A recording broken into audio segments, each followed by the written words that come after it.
La comédie prend une grande place dans nos vies, surtout dans nos moments de cafard. Qu'en est-il lorsque l'humour n'est plus dans l'humoriste? Je rencontre Mike, ami et collaborateur de Rachid Badouri.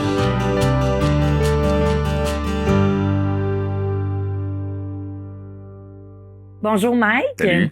Je suis contente de te recevoir à l'émission parce que je te vois plus sur les réseaux sociaux qu'en vrai. Ça fait 16 ans que tu es dans le domaine de l'humour. Ouais. Est-ce que tu peux me parler un peu de ton parcours jusqu'à avant la COVID? OK. Ouais, ça fait 16 ans, mettons, depuis mon premier show. En fait, plus que 16 ans, là, mais tu sais, quand j'ai fini mon cégep, moi, j'ai étudié en cinéma, puis on animait un peu, il fallait des animateurs pour présenter nos projets de fin de deck, là, tu sais. Fait que moi, je me suis porté volontaire avec un de mes amis. Fait que ça a été officiellement mon premier show. Puis après, j'en ai fait d'autres. Fait que ça fait plus que 16 ans depuis mon premier show. Mais tu sais, à l'époque, je faisais un show par mois, un show par 6 mois peut-être. Fait qu'avant que ça devienne régulier, je devais avoir autour de 22 ans peut-être. Là, j'ai 36. OK. Fait que c'est devenu régulier. Puis j'ai arrêté aussi 2 fois dans ces années-là parce que, il y a une période où j'étais un peu découragé puis j'étais tanné. Il y en a une autre où, ben, tu sais, j'ai acheté une maison. Fait que j'avais besoin de quelque chose de plus stable. Puis éventuellement, j'ai recommencé. Fait que depuis, mettons, les 6 dernières années, j'en fais temps plein puis je fais juste ça dans la vie. C'est ta vie. Exactement. Je veux juste en revenir que tu as dit que tu as arrêté 2 fois. Ouais. On va se le dire, c'est un domaine difficile. Ouais. L'humour, percer, tout ça. C'est quoi qui t'a fait? C'est quoi qui a fait que tu as voulu revenir? Je pense que c'est un... En plus, j'ai fait un podcast là-dessus cette semaine que j'ai enregistré tout seul, là, que je parle de la différence entre une job et une passion. OK. Puis c'est ça, c'est qu'à un moment donné, peut-être ta passion, tu vas être tanné ou tu vas être découragé puis tu vas l'arrêter, mais elle revient tout le temps. T'es comme pas capable vraiment de la tasser officiellement de ta vie. Fait que j'ai fait plein d'autres jobs, plein d'autres trucs que j'ai aimés temporairement. Puis après, ben je faisais faut que je revienne. Je suis pas capable de... Ouais. Il y a une fois où j'ai arrêté là, pendant 1 an. Je suis pas allé voir aucun show. Je savais pas c'était qui les nouveaux humoristes qui venaient de sortir de l'école. Je suis allé voir personne. J'ai pas eu vraiment de contact avec aucun de mes amis humoristes. Puis quand je suis revenu, c'est l'année où, tu sais, Jay du Temple sortait de l'école de l'humour, Kat Levac, tout ça, tu sais. Puis j'étais comme, my God, c'est qui ces gens-là? Puis c'est là que j'ai recommencé officiellement. Mais tu sais, pendant l'année où je voulais rien savoir de l'humour, j'en avais pas de besoin puis j'en voulais pas. Puis à un moment donné, du jour au lendemain, je fais, je suis pas capable de pas refaire ça dans la vie, tu sais. Fait que je suis revenu. T'as-tu fait comme un... T'as-tu essayé de faire... Tu sais, t'as dit, j'ai pas voulu en voir tout ça. T'as-tu essayé de faire comme un genre de sevrage, de... J'enlève ça. C'était même pas essayer, c'est que j'étais tellement tanné puis à bout, blasé, que j'avais plus envie pantoute, en fait. Fait que ça a pas été dur de le faire, mais ça a été une période comme ça, une petite transition. Une petite transition. Ouais. T'as dit que t'es étudiant en cinéma. Ouais. C'est quoi qui a fait que t'as voulu aller en humour au lieu de... C'est arrivé tout seul. En fait, je pense que j'ai tout le temps été bon pour m'exprimer. Tu sais, moi, mon plus gros talent, je pense, c'est de m'exprimer devant des gens puis d'être à l'aise de le faire. Depuis, mettons, mon secondaire 1, ça a été ça assez vite. Tu sais, j'étais super bon dans les présentations orales, tout ça. Cégep, même chose. Puis, tu sais, il n'y a jamais grand-chose qui m'a intéressé dans la vie, sauf faire de la télé puis le sport. Fait que quand j'étais jeune, moi, je tripais sur Jim Carrey puis je voulais faire comme lui. Donc, j'avais vu Ace Ventura, c'était mon premier film, tu sais, avec lui. Puis, je voulais être acteur sans savoir comment passer par là. Puis quand j'ai appris qu'il fallait faire du théâtre puis tout, ben j'étais comme je suis trop gêné pour faire ce genre d'affaires-là. Je pense pas que je suis un bon comédien. Fait que je m'étais dit, je vais aller en cinéma, m'apprendre comment ça marche, puis je me filmerai moi-même, puis je ferai mes affaires avec mes chums puis tout. C'était un peu ça mon but. Puis l'autre partie, j'étais comme si ça fonctionne pas, ben j'aime le sport, j'aurais aimé ça être commentateur sportif. OK. Puis ça a pris le bord rapidement, là, tu sais. Mais tu sais, je me suis dit, les seules affaires que je suis capable de faire, c'est de m'exprimer clairement. Je suis à l'aise, je suis pas trop gêné. Fait que c'est ça qui fait très dans ma vie.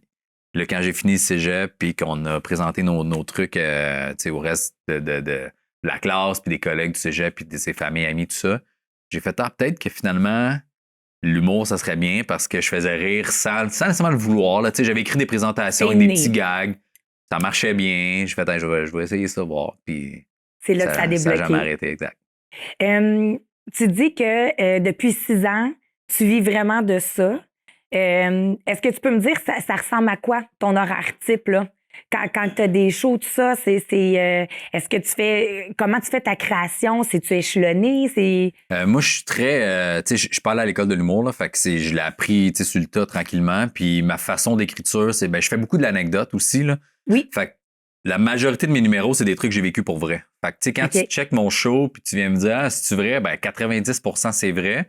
Puis le 10% qui est pas vrai, c'est que c'est punché, là, tu sais. Fait que des fois, il y a des anecdotes que, à la base, elle n'est pas hilarante, mais je la mets sur papier, puis là, je vais rajouter des gags où il faut, où il y a des temps morts. Fait que, tu sais, c'est comme ça que je crée. Fait que souvent, je vais pas m'asseoir du lundi au vendredi en avant-midi puis écrire jusqu'à temps que je trouve des trucs drôles parce que je suis pas capable de fonctionner comme ça. Fait que je vais me dire, qu'est-ce que j'ai vécu, mettons, qui serait drôle à raconter. Je suis allé en voyage là avec la petite. OK, on a fait quoi? Ça. Bon, il manque des gags. C'est quoi les gags que je rajoute? Puis là, je vais créer à partir de ça. Fait que c'est comme ça que je travaille. Là, depuis les 2 dernières années à cause de la COVID, les moments que j'ai eu des shows, ben, j'ai pas vécu grand-chose dans les 2 dernières années. Puis tout le monde est un peu écœuré d'entendre parler des jokes de COVID. Fait que là, je me force plus à m'asseoir puis à écrire devant mon ordi des trucs qui partent de rien puis d'essayer de trouver des thèmes puis des sujets. Mais j'ai bien de la misère. OK, c'est moins... c'est pas inné pour moi, là, ça. Là. Fait que j'en ai des numéros comme ça, mais c'est pas mes préférés. Puis c'est sûr que je m'attends le plus vite, c'est sûr que j'arrête de faire le plus vite. OK, parce que c'est ça, tu te retrouves pas là-dedans. Exactement. Il y a des numéros que je fais depuis longtemps, que j'aime encore faire, que des fois j'arrête pendant un an de faire, puis après je reviens, puis j'aime toujours le faire parce que je l'ai vécu pour vrai. Puis ça te fait encore rire intérieurement. Là. Ouais. On a parlé que, bon, il y avait un 6 ans. La COVID, comme toi, moi aussi, là, je suis plus capable. Toi, tu avais un beau portrait de dessiné avant la première vague, avant l'arrêt de tout. Est-ce que tu peux nous parler de... C'était quoi, là? Ben, j'ai rencontré... moi, j'étais géré avec Comédia aussi avant la COVID. OK. Qui, là, je suis plus avec eux. Mais j'ai eu la chance de faire bien des shows avec eux autres, puis, tu sais, plein de tournages, puis les festivals, puis ils me donnaient beaucoup de contrats. Puis là, j'ai eu la chance de rencontrer Rachid Badouri au Bordel, puis en première partie de lui à Québec. Parce que moi, j'anime au Bordel régulièrement. OK. Puis là, il y a un soir, j'animais, puis il est venu faire un tour, juste voir un peu ce qui se passait. J'ai demandé, hey, moi, j'ai un 5 minutes de lousse à la fin en animation, mais si tu veux, je te donne mon spot, tu sais. Puis on s'est rencontrés là, on a eu bien du fun ensemble. Puis on a discuté, puis Comédia cet été-là me donnait la chance d'animer tous les shows extérieurs pour le Festival Comédia dans l'été à Québec. Fait qu'il y avait des shows de chapiteaux, des shows annoncés, pas annoncés, dont Rachid. Je faisais sa première partie, j'animais, je présentais. Puis les a fait. C'est le seul qui m'a dit, en fait, moi, mon timing, c'était 5 minutes. Il disait, Comédia m'engageait pour 5 minutes. Tu fais la présentation, tu réchauffes rapidement, mais c'est pas ton show. Fait qu'ah ouais, passe la POC rapidement. OK. Puis Rachid, c'est le seul de tous les humoristes qui a dit, non, fais 10-12, prends ton temps. 5 minutes, c'est trop court. OK. Fait que j'ai eu du fun, j'ai fait la job à son goût. Puis là, il commençait sa tournée de rodage. Fait que pour le show Les Fleurs du Tapis qui est on and off lui ici, là, mais... Ouais. Fait que là, il me dit, tu veux-tu faire la première partie? J'en essaye plein. Fait qu'il essaye plein d'humoristes pendant une couple de mois. Puis à chaque show, moi, j'ai fait ça, les premiers shows de rodage, j'étais là. Puis il en essayait d'autres. Mais à chaque show, je restais à la fin avec. Puis j'écoutais tout le show. Puis là, j'y arrivais avec des petites notes de faire, hey man, ça c'est bon. Parce qu'il partait de zéro, lui ici, là. Il partait d'un nouveau show. Il fait plus de personnages, il fait plus de danse, il fait plus de musique. Là. Rachid, il fait juste du stand-up. Parce que moi, j'ai vu ces shows il quand fait plus ça vraiment... pantoute, là. Fait que, il est en coton watté comme ça, là, tu sais, il est habillé de même, là, puis il fait de l'anecdote, puis il raconte des trucs, puis il n'y a plus de musique, plus de danse, plus de, tu sais. Fait qu'il était pas habitué de faire ça. Fait que là, j'arrivais après le show en faisant, hey, ton anecdote avec ta fille en France, ça. Moi, c'est le genre d'affaires que je fais dans la vie, des anecdotes. Fait que, tu sais, je donnais des petits cues. Puis finalement, ben, on s'est bien entendu, on a un peu le même beat de vie. On a, tu sais, Rachid des plus vieux, il est rendu à 43, 44, je pense. Moi, j'ai 36. Fait que, tu sais, les humoristes de 24 ans qui étaient en première partie, ils étaient efficaces, mais tu sais, moi puis lui, on a eu on a bondé rapidement. Ma fille puis sa fille se croisaient en show dans les coulisses, tu sais, c'était vraiment le fun. Puis il m'a acheté plein de jokes pour son show en plus, tu sais, j'ai comme eu, tu sais, j'étais bien content. Fait qu'on s'est vus régulièrement. On a fini par être moi puis Eddie King en première partie, avec Anna Sassouna aussi. On était 3 là qui faisaient une bonne rotation. Puis la tournée était partie. Puis là, quand j'étais avec Comédia, ils m'ont dit on va essayer de se trouver des salles de spectacle pour faire ton one-man show à moi. Oui. Fait que là, j'avais réussi à booker le Petit Champlain à Québec. Wow! Fait que j'avais... Ça, c'est un rêve de... Ouais, c'est une belle place. C'est 250 places, à peu près 240. Puis j'étais à Albert Rousseau à Québec avec Rachid, 4 soirs. Moi, j'avais la chance de faire les 4 premières parties à une semaine complète. Puis le premier soir, on a réussi à sold out le Petit Champlain à un soir. Wow. Parce qu'après le show, Rachid me déprésente, puis il me laisse me plugger. Fait que là, j'ai fait, hey, j'ai un show, telle place. Puis Albert Rousseau et le Petit Champlain sont liés. OK. Fait que la madame, elle avait fait une bannière de moi à l'avant. Les gens, je leur disais, allez sur mon Instagram, le lien de la billetterie est là. Fait qu'en un soir, j'ai vendu 240 billets. Wow. Fait que là, la madame du Petit Champlain, elle m'a dit, on te rajoute des dates. Fait que j'ai fait 3 soirs. Puis avec Rachid dans le Barousseau, on a réussi à sold out mes 3 soirs du Petit Champlain. Fait que j'avais genre 900 billets de vendus. Génial. Puis là, la pandémie est arrivée. Fait que ce qui a fait en sorte que le Petit Champlain n'a jamais eu lieu. Il a été annulé. En fait, la première vague, là, j'étais supposé être en mai 2020. Fait que la pandémie est arrivée. Les shows ont été annulés, déplacés en septembre. Puis tu sais, il y a eu des zones rouges, oranges, tout ça. Là. Ouais. Fait que moi, je suis tombé, ça a été déplacé 3 ou 4 fois. Puis à chaque fois que mon show était déplacé, Québec retombait en zone rouge, donc tout refermait. Puis là, ils m'ont dit à un moment donné, la dernière date que je devais avoir, c'était février 2021. Ils m'ont dit, si ton show est encore annulé à cause d'une zone rouge, ben, c'est terminé. On repart à zéro. Exact. Fait que j'ai jamais fait de show, là, finalement. Fait que Wow. j'ai eu des subventions, là, mais tu sais, honnêtement, mettons, monétairement, c'est chiant parce que oui, j'ai eu des subventions là, parce que les shows annulés ont été patchés par des trucs, mais je veux dire, c'est rien. C'était minime versus l'argent que j'aurais fait. Déjà là, c'était un coup d'un genou, là, tu sais. Oui. Puis. C'est l'accomplissement aussi. Ben aussi, c'est que tu fais 3 shows sold out. Puis tu sais, moi, c'était le début de. Moi, c'était une porte d'entrée pour aller voir d'autres diffuseurs à travers le Québec. Faire, hey, j'ai fait 3 soirs sold out à Québec. Ça s'est vendu comme ça. De même. Je fais les premières parties à Rachid. Fait que mon but, c'était, mettons, je vais au Saguenay, on fait Jonquière. Ben, je fais la première partie à Rachid, je plug mon show. Moi, je vais jouer dans un mois à l'autre salle adjacente. Parce que je ferai pas des salles de 1000 places non plus parce que je suis pas encore là, mais les salles de 500 et moins, je vais les faire. T'sais. Fait que c'était ça le but, de faire région en région puis tout ça. Puis finalement, ben, ça n'a jamais eu lieu. T'sais. Puis là, ce qui est dommage aussi avec ça, c'est que ce show-là, moi, j'ai plus envie de le faire. Là. Il y a 50% du matériel qui c'est plus moi, ça me tente plus de faire, c'est plus à jour. On pense pas à ça, là. Mais il y a ça aussi, ben c'est oui. vrai. Il y a plein de trucs que je vivais là, tu sais, il y a 2 ans, que je suis ailleurs dans ma tête, dans ma vie. Oui. Tu sais, le numéro, il a évolué. Tu sais, j'habitais à Montréal dans le temps, j'avais un numéro d'intro que j'ai plus envie de faire, qui est plus ça, là. Ça m'intéresse plus. Tu sais, j'ai un autre enfant depuis, mon père est mort depuis, il y a plein d'affaires, tu sais. Fait que ça me tente plus de faire 50% de ce matériel-là. Fait que là, si tu me dis, hein, on le rachète ton show, ben là, tu vas racheter une demi-heure, là, parce que l'heure et quart, elle n'existe plus, là, tu sais. C'est plus... Ouais. Puis est-ce que ça t'a donné un petit peu... je m'excuse, le mot est fort, mais un dégoût? Tu sais, de dire... ben, c'est un découragement, là, tu sais, c'est que... Tu sais, on a parlé tantôt, moi, je crée des numéros avec ce que j'ai vécu. Fait que là, ça fait 2 ans qu'on vit pas grand-chose, on vit toute la même affaire. Fait que déjà, là, l'inspiration est rendue assez basse. Oui.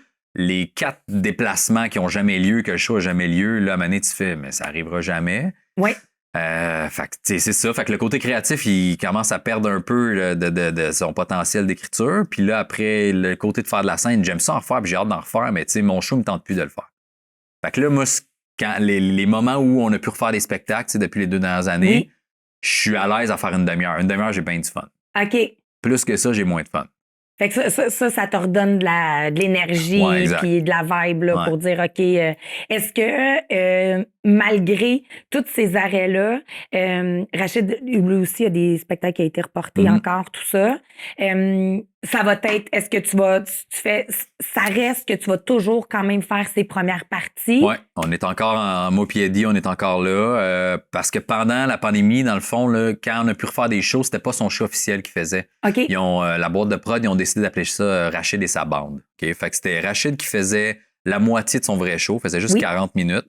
Puis moi, P.A.D., on pouvait faire 20 minutes chaque. Fait qu'on était 3. Fait que ça a quand même fait un petit pansement un peu parce que lui, il faisait pas son vrai show, mais il était avec moi, P.A.D., on avait du fun. Puis nous, on pouvait faire plus longtemps que d'habitude. Oui. Parce que la première partie du show officiel, c'est juste 12 minutes. Un gars qui fait 12 minutes. Là, on était 2 à faire 20 minutes chaque. Fait que, tu sais, 20 minutes, c'est le fun, t'as le temps de t'installer, tout ça. T'as le temps de sentir l'échange avec puis le l'effet public. de gang, c'était le fun. Malgré la distance, puis tout, de se revoir, c'était cool. C'était pas juste, bon, je fais mon 12 puis je m'en vais. Là, fait que ça, c'était très le fun. Là, son show était reparti officiellement. Puis même pour lui, là, j'y ai écrit un matin, là, puis j'aurais aimé ça qu'il puisse venir. Ça aurait été le fun. Wow, mais tu sais, il venait de repartir en décembre 2021, là, dans le fond. Là. Oui. On avait fait Gatineau. C'était les premiers vrais shows. Là. C'était revenu son one-man show à lui avec le décor, avec tout. C'était moi qui étais en première partie. Puis c'était une salle pleine. Il avait le droit d'être plein, mais masqué. C'était le premier show qu'on faisait en 2 ans avec 800 personnes, là, tu sais. Wow. Puis c'était la folie, c'était vraiment... La- L'ambiance, c'était fou, là. Le crowd, il est encore là? Tu Ouais. dirais-tu que... le- Ouais, Gatineau, moi, je sais que Rachid m'avait dit que c'était la place qui revenait le plus souvent au Québec. Là, il revenait 7 fois. Sold Wow. out, là, 7 fois l'Odyssée à Gatineau. Là. Ils triplent, eux, là, Gatineau. Pour n'importe quel humoriste, là, c'est tout le temps plein. Puis 2 semaines après, il était supposé refaire l'Olympia à Montréal, le 27-28 décembre, je pense. Oui. Puis il a dit, mais ça, c'est des billets qui étaient vendus avant la pandémie, là, qui ont été redéplacés, là. Puis il dit, si ça n'a pas lieu, je sais pas ce qu'on va faire, parce que là, ça devient la problématique de redéplacer, puis de redéplacer, puis de redéplacer. Il y a beaucoup de gens qui veulent se faire rembourser finalement. Ouais. Puis des dates de spectacle disponibles quand le Québec au complet se fait déplacer, ça devient compliqué pour les artistes, pour les salles, pour tout le monde. Puis comme acheteur de billets, Ben, tu viens mané- que t'as 10 shows en 2 mois, là. Ouais, c'est ça. Tu sais, quand t'achètes plusieurs shows puis que t'aimes ça, Exact. ça aussi, Fait là. que, tu sais, il capotait, là. Il dit, je sais pas ce qu'on va faire. Puis là, il avait annoncé, tu sais, ben là, on peut plus faire des pleines capacités, on va mettre ça à 50 Puis ça, c'était quand on était à Gatineau. Fait que c'était fait annoncer ça. On avait regardé la conférence de presse dans les loges, là, le lendemain, là, Oh, mon du Dieu. premier soir, puis on était comme, oh my God, on revient à 50 Puis là, la boîte de gérance, tout, qui était comme, OK, on va ramener ça, on va vendre, on va faire 2 shows le même soir. Il essayait de trouver une façon pour finalement se faire dire une couple de jours après, tout est fermé, c'est fini, tu sais. Le temps qu'on dort pas, qu'on se casse la tête, qu'on trouve des solutions Ouais. pour après Pour ça se faire finalement, tout bad. too bad. C'est ça qui est tough, tu sais. C'est ça qui est. Puis que moi, j'en ai même parlé dans mon podcast, c'est que les gens comprennent pas que c'est pas une job standard, tu sais. Puis là, j'enlève rien à personne qui a une job classique, là, mais tu sais, Non, mettons, là, tu travailles au Simons, tu vends du Oui. linge au Simons. Simons te dit, tu travailles plus pour nous. Tu vas aller au Gap, tu vas aller au Old Navy, tu vas aller au Foot Locker, whatever, tu vas aller où. C'est une job qui est t'es facilement remplaçable, mais tu peux en trouver une comme ça. Oui. Quand tu fais une job dans le domaine artistique, de la musique, chanteur, humoriste, tu sais, c'est que tu fais beaucoup d'années de ta vie à pas faire beaucoup d'argent, puis que Exact. tu te casses la tête, puis tu sais, moi, quand j'écris chez nous, je suis payé par personne, là. Je suis tout seul, puis je suis bénévole, là. Jusqu'à temps que j'arrive à un niveau où on me paye pour ce que j'ai écrit, on me fait confiance, puis là, je gagne ma vie. Fait que quand tu me forces à tout arrêter ça, Je retombe à zéro. c'est pas une job que tu peux faire. Ah, mais va ailleurs. Non. Ça, c'est comme dire à un policier qui a fait une technique policière, puis là, tu fais, hey, la police, ça n'existe plus. Va concierge à l'hôpital. Ça marche pas de même, Non. là. Tu sais, c'est la Non. même affaire, là. Ouais. Fait que, tu sais, j'ai quand même la chance en ce moment d'avoir fait beaucoup de shows corporatifs en décembre. Fait que moi, je suis OK. pas financièrement dans le trouble, là. Si ça dure jusqu'en mai, ça va être le discours Ouais. va être différent, mais tu sais, là, je suis correct. Mais c'est ça, c'est juste. Mais tu sais, c'est aussi de se dire que, tu sais, tu disais, là, tu sais, j'ai fait 10 ans vraiment à Ben ouais. manger des croûtes, là, Ah tu sais, ouais. puis essayer de survivre. À un Mm. moment donné, tu vois ta carrière qui monte. Tu veux pas redescendre au début, là. Ben non, puis c'est ça, puis tu sais, puis ça vient aussi avec le côté créatif, là, c'est que contrairement à un travail qui est appris puis qui est plus mécanique, tu sais, c'est que de redevenir à reparler devant des gens, là, puis c'est quand on a rouvert, après la première vague, là, quand l'été Oui. ça a rouvert, moi j'ai recommencé à animer au bordel à Montréal, puis ça m'a pris 1 mois, je pense, là, à être capable de redevenir à l'aise à faire de l'impro. Wow. Puis à chaque fois que je sortais d'un show, j'étais comme... Ils ont ri, là, puis tu sais, juste de poser des questions. Tu viens d'où? C'est quoi ton nom? Tout ça. Tu sais, c'est une de mes grandes forces, là, faire de l'impro, puis répondre vite, puis tu sais, Ouais. puis faire rire avec ça. Puis à chaque show, je sortais en faisant « Hey, je suis pas encore là. J'ai pas retrouvé. J'ai pas retrouvé où j'étais avant la première vague. Là. Tu sais, j'ai pas retrouvé mon aisance, ma rapidité d'esprit. Je patinais dans ma tête à un niveau que t'as même pas idée, là. OK. Que tu sais, je demande, tu viens d'où? Puis là, OK, là, OK, qu'est-ce qu'il faut que je dise de drôle? Là, je connais-tu cette ville-là? Ben, ça avait aucun sens. Puis là, à un moment donné, c'est redevenu, là, tu sais, je me souviens, là, le déclic, j'étais sur scène, là, puis c'était en septembre, là, puis je parlais à du monde, là, puis j'étais capable de puncher sur chaque réponse. Puis je suis sorti en faisant « OK, j'ai retrouvé ça. C'est revenu. Yes, je suis revenue à Mais ça a moi. pris 1 mois, là, à animer à toutes les semaines, 2-3 fou. soirs semaine, là. Fait que, tu sais, elle a la différence, tu sais. Vends Oui. du linge, là, change de boutique, tu vas être capable de vendre du linge. Tu as le Oui. même discours, tu sais c'est quoi la vente, tu sais.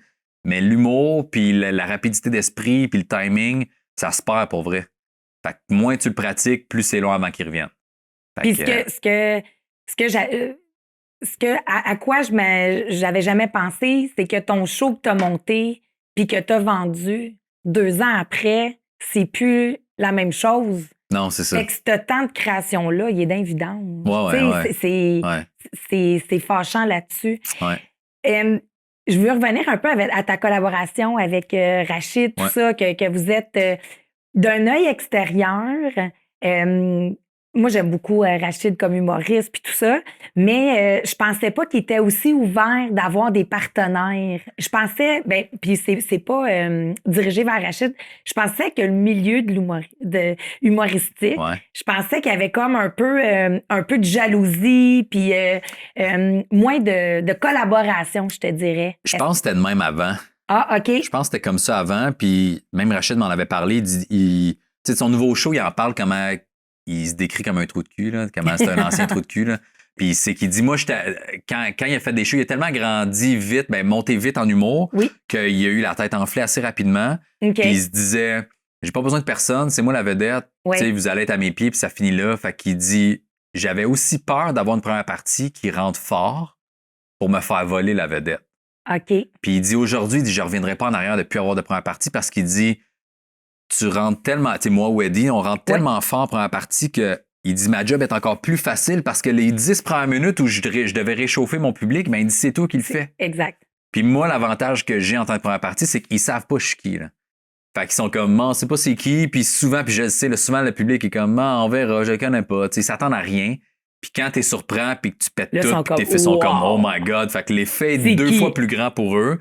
Puis là, Rachid arrive, puis pour lui, c'est 2 fois plus facile. Fait que tu sais, tu fais juste décupler tout ça, puis c'est plus facile, plus fun pour tout le monde. Fait qu'il dit, je reviendrai pas à cette époque-là. Fait que je pense que c'est une façon qui, avec le temps, dans le milieu humoristique, les gens commencent à faire, on se prend les premières parties, puis c'est plus le fun pour tout le monde. Oui. Louis-José avait commencé ça avec Philippe Bande, tout ça. Oui. Je sais que P.A. Méthode a fait des premières parties à McLeod, puis Jean-Michel Anctil un bout de temps. Mais c'est vrai que c'était pas nécessairement une norme. Mais tu sais, moi, d'un bar puis d'un cabaret, c'était souvent, soit j'animais, soit j'étais l'invité principal, mais il y avait toujours des premières parties. Fait que moi, j'ai toujours connu ça. Puis t'as toujours été à l'aise avec ça. Moi, je suis à l'aise dans n'importe quel rôle tu me donnes, tu sais. Le pire défaut d'un humoriste, c'est d'avoir trop d'ego, là. Oui. Puis c'est de faire, ah non, moi, j'anime plus. Ah non, moi, je suis pas une première partie. Ah, moi, je suis rendu OK, je vais prendre quelqu'un d'autre. Oui. Mais ce que j'ai aimé aussi, c'est quand je t'ai entendu dire, j'écoutais le show de Rachid, puis je disais, peut-être tu pourrais. C'était comme juste comme ça, tu sais. T'avais juste le goût comme chummy, je vais. Puis c'était même pas pour dire, tu sais, moi je le connaissais pas tant encore, puis j'espérais qu'il le prenne pas mal, mais c'était surtout que je savais qu'il faisait plus ce qu'il faisait avant, qu'il changeait de style complètement, puis il faisait un style que moi je faisais déjà depuis longtemps. Oui. Fait que tu sais, on a commencé à quasiment en même temps, le P, moi puis Rachid, là, mais lui, il a grossi rapidement, tu sais, fait que... Puis c'est quoi, tu penses, qui a fait que... tu sais... Est-ce que toi, t'avais plus ton standard, tu voulais comme rester plus avec tes valeurs? Ah non, moi, je sais exactement, je sais exactement. Je sais ce qui fait que j'ai pas gagné ma vie assez rapidement à mon goût, que je suis resté dans les bars longtemps, c'est que j'étais jeune, là, tu sais, j'étais entêté. Je voulais, moi, dans les bars, ce qui marchait bien, c'était les gags crunchy. Puis, tu sais, Mike Ward faisait encore beaucoup de bars dans le temps. Puis, plein, tu sais, P.A. Méthode était dans les bars. Puis, à l'époque, P.A. était vraiment vulgaire, là, tu sais. OK. Puis, c'était ça qu'on voyait. Tous les animateurs de bars, c'était des jokes de cul. Puis, c'était juste ça. Fait que quand tu commençais en humour, t'étais comme, c'est ça qui marche. C'est ça qui va me faire booker. C'est ça qui va faire que je vais travailler. Mais avoir su que c'était ça qui faisait que t'allais rester dans les bars puis t'allais pas être à la télé, j'aurais décroché de ça bien avant. OK. Puis, tu sais, la première fois que j'ai arrêté de faire de l'humour, quand je suis revenu, ça existait plus. Là. Les jokes de cul existaient encore, là, mais c'était plus ça l'humour. Les animateurs qui étaient là, c'était plus ça l'humour. C'était plus du crunchy puis du niaisage. C'était... Les gars restaient après les shows pour travailler leurs jokes. Ils amenaient leur laptop dans les loges. OK, wow. Moi, j'étais comme, c'est deux univers différents. En 1 an ou 2 d'avoir arrêté seulement. Là. Ça a changé du tout au tout, là. Fait que là, j'ai connu la nouvelle génération, tu sais, des gars des Jay du Temple puis tout ça, qu'eux autres étaient comme non, moi je travaille pour vrai, puis mes réseaux sociaux c'est important, puis mes jokes c'est important, puis c'est pas juste du bar que je vois, puis fait que si j'avais connu cette époque-là avant, ou que j'aurais eu cette mentalité-là avant, probablement que j'aurais gagné 4 ans de ma vie d'humoriste, là. OK. Puis peut-être j'aurais fait des galas avant, tu sais, ça a été long avant que j'en fasse, puis je sais que c'est pour ça, là, puis je me l'ai fait dire que c'était pour ça, là. T'es bon, Mike, t'es à l'aise, t'es drôle, tu punches, mais on va pas mettre ce genre de joke-là à la TV. T'sais. Ça passe plus. Exact. C'est la tolérance. Ouais. Mais il y a une question de notoriété aussi. Là, comédiens m'ont fait faire un truc pendant la première année de pandémie. Ils m'ont fait faire un recap de tous mes numéros que j'avais fait avec eux, là, toutes les captations télé. Puis ils m'ont envoyé tout ça. Puis ils ont dit, OK, on veut que tu te regardes, puis que tu analyses, puis tu commentes. T'sais. Puis là, je me suis rendu compte que... Puis je me suis souvenu aussi que je me faisais dire, mettons, OK, ton numéro, on l'aime, là, mais ça, t'enlèves ça comme joke, ça, t'enlèves ça se dit pas, ça se dit pas, sac pas, fais pas ça, fais pas ça. Fait que là, mon numéro était plus tant moi, mais avec les années, puis l'expérience, puis la notoriété, ils font, OK, ça, on est plus lousse là-dessus. OK. Est-ce que tu dirais qu'on est un peu hypocrite?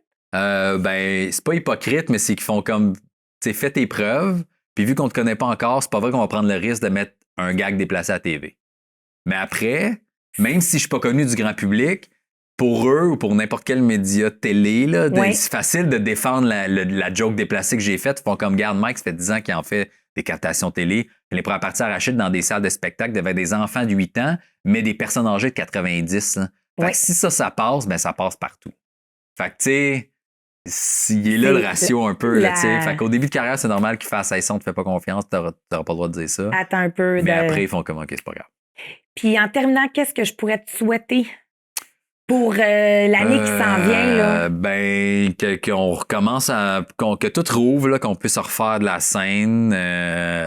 Tout le monde, là, les bars, les restos, autant que les propriétaires, que les artistes, puis le staff, là, qui puissent vivre de ce qu'ils ont bâti pendant des années. Je me mets même dans le pot d'un propriétaire de bar et de resto qui doivent capoter. Là, le plus triste là-dedans, c'est qu'on est tout le temps les premiers fermés. Tout le temps. Puis tout le temps les derniers ouverts. Là. C'est juste ça qui est choquant. Puis pourtant, c'est l'équilibre de notre santé mentale. Aussi. Tu sais, le divertissement, le rire, puis le... Moi, là, je sais pas combien de temps il nous reste, là, mais tu sais, moi, j'ai jamais eu besoin d'avoir une grosse vie sociale en dehors du travail parce que j'ai jamais eu l'impression que je travaillais. Tu sais, l'humour, pour moi, là, on a dit en début, c'est une passion. Là, c'est que mon besoin de voir du monde, prendre une bière, puis être avec plein de personnes, puis sortir dans un bar, ben ça fait partie de ma job, puis j'ai jamais l'impression de travailler. Fait que tout ça, là, moi, c'est emboîté, puis c'est clair, puis c'est simple, puis c'est facile dans ma vie. Fait que j'ai jamais eu besoin, moi, d'attendre au vendredi soir d'aller prendre une bière avec mes chums parce que je le vis au quotidien. Fait que là, si tu m'enlèves la job que j'aime, que j'ai pas l'impression de travailler, le moment de travail, le salaire, puis le réseau qui était tout interconnecté, ben là, tu me fais un peu virer fou. Là, là je commence à trouver le temps long. Fait que c'est ça que j'espère que ça va revenir pour tout le monde. T'sais, tout le monde a besoin d'avoir ses amis, mais moi, ça faisait partie en plus de ma job. Fait que j'ai hâte que ça revienne. C'est juste ça. On va partager vraiment tous tes liens pour que les gens là, puissent justement avoir tes podcasts, tes vidéos, tout ça. Puis je te souhaite l'équilibre, en fait, finalement, pour l'année qui vient. Merci, Mike. Merci à toi.